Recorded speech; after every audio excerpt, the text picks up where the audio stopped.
at some point last season. Obviously, he gets injured quite a lot, so we never really got to see that. But he is likely to be taking free kicks and corners as well. So definitely a player that should be high on your list as another example.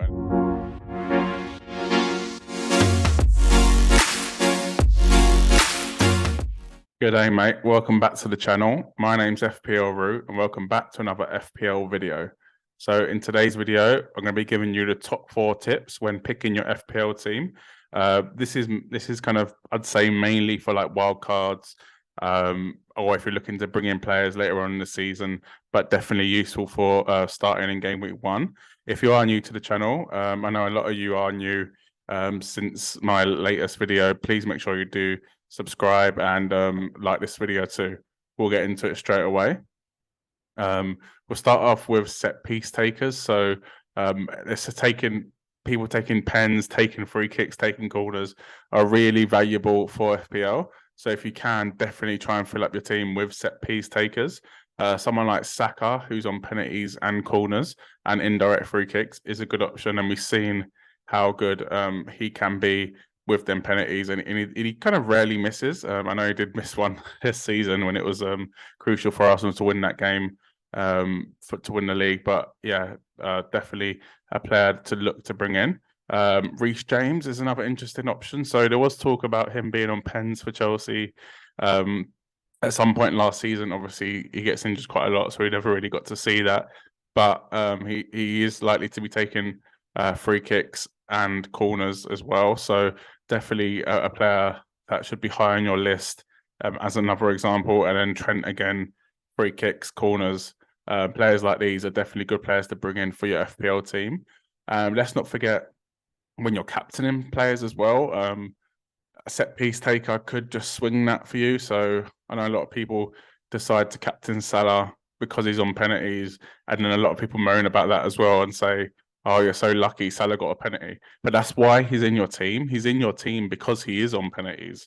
So definitely look to bring in players that are on set pieces, that take corners, that take free kicks, that take penalties.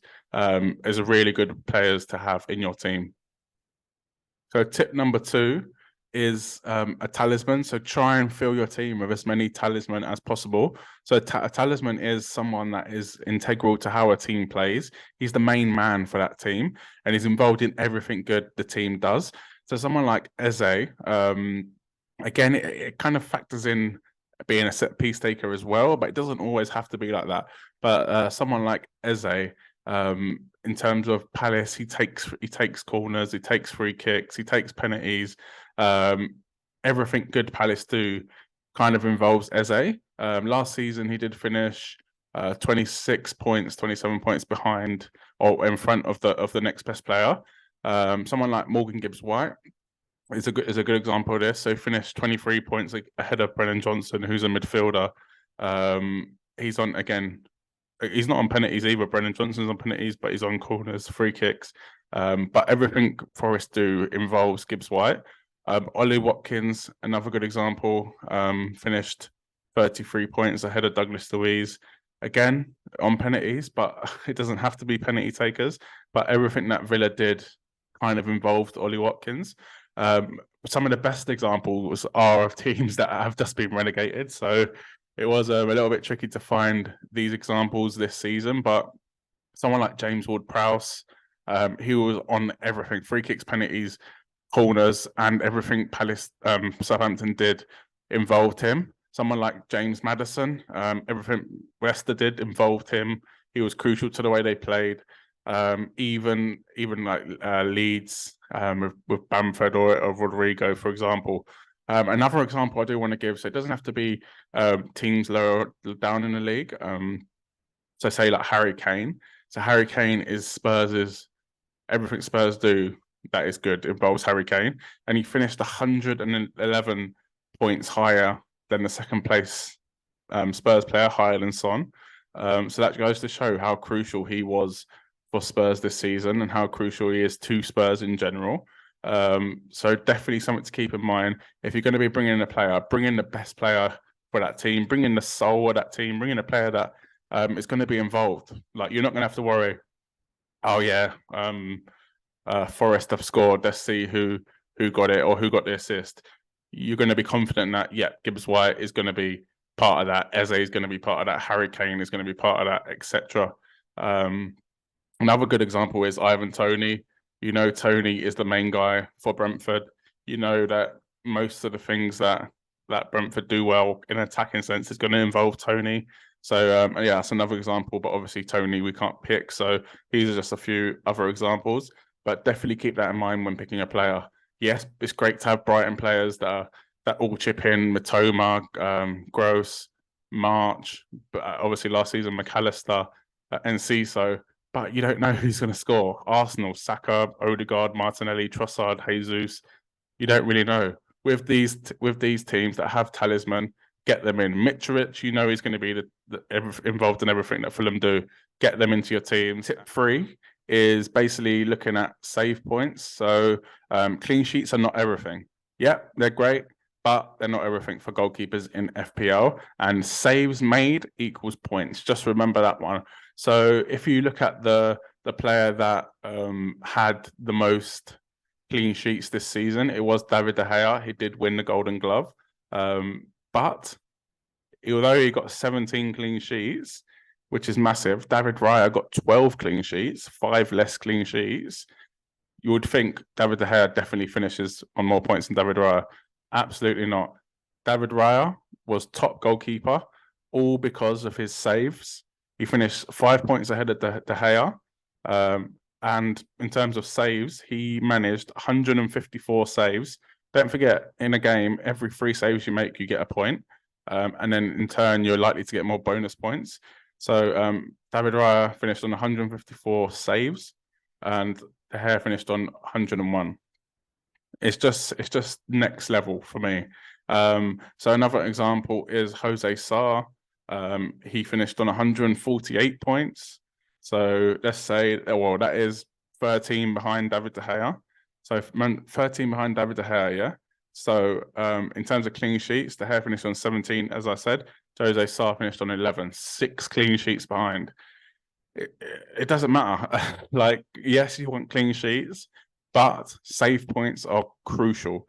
A team cannot keep a clean sheet. We've seen David Raya this season, actually, that he hasn't kept a clean sheet. He's conceded a goal, and he's ended up getting a good return and bonus points as well. So when you're picking your goalkeeper, don't always go for the team that's most likely to keep a clean sheet.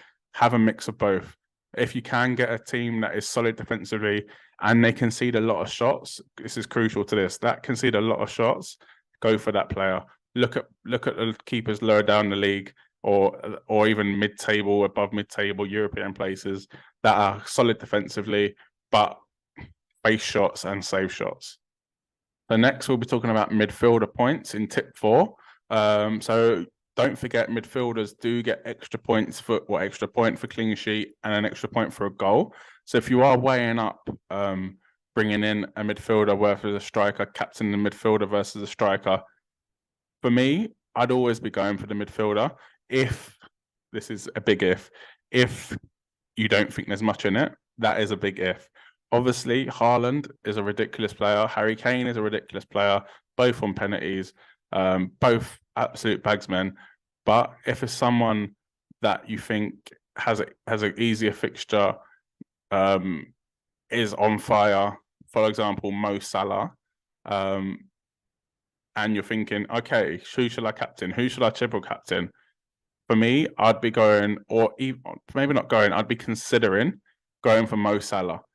Think about it. If you're on a triple captain, and you're say, for example, debating it whether you're going for Haaland or Salah, Haaland could score 2 goals. They get 4 points a goal, yeah? So they score 2 goals, that's 8 points. Say they get maximum bonus, 11 points, plus 2 points for playing, that's 13 points. Let's say Salah gets 1 goal and 1 assist. Yeah, so that's 5 points for a goal, 3 points for an assist, 8 points, 2 points for appearance, 1 point for clean sheet, 3 bonus. You're on more, and he's only scored 1 goal and got an assist. So for me, if you can, go for the midfielder. Look at midfielders more. If you're weighing up whether you should go for, say, Martial, this is hard with Man United because they don't have a striker, but say they get in a striker that's not Harry Kane, and you're weighing up, okay, should I go for Rashford? Should I go for the striker, for the captain? Who should I bring in? For me, if you've got the spot, go for Rashford. You're going to get more points. You're going to get clean sheet points. You're going to get more chance of bonus because there are a midfielder for scoring a goal.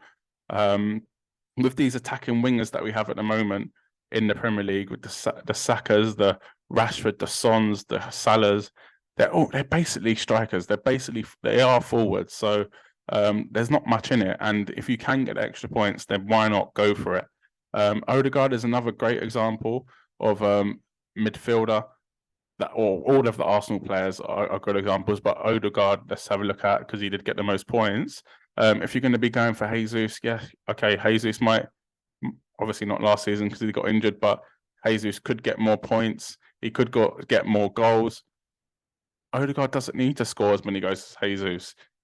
He can just get less goals and more assists, and get clean sheet points, get extra bonus points, get an extra point for the goal.